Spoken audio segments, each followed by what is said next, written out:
लाज वाटते खरं म्हणजे पंतप्रधान म्हणाल्या व्यक्तीला.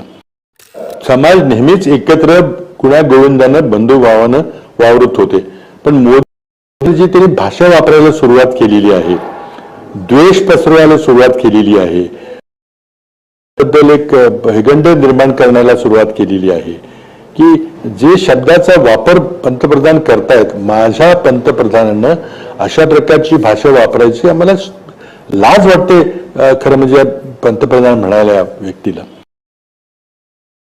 आपल्या राज्यघटनेमध्ये राज्यघटना अस्तित्वात येण्यापूर्वीचा समाज वर्णव्यवस्थेवर आधारित 1000 वर्ष आपण गुलामगिरीत काढली आणि आज संविधान निर्माण झाल्यानंतर सर्वांना गुण्यागोविंदानं बंधुत्वाच्या भावनेनं समजण्यानं न्यायाच्या भावनेनं वागवण्याची त्यामध्ये आदेश त्या संविधानामध्ये आहेत, त्या जबाबदारी आहे.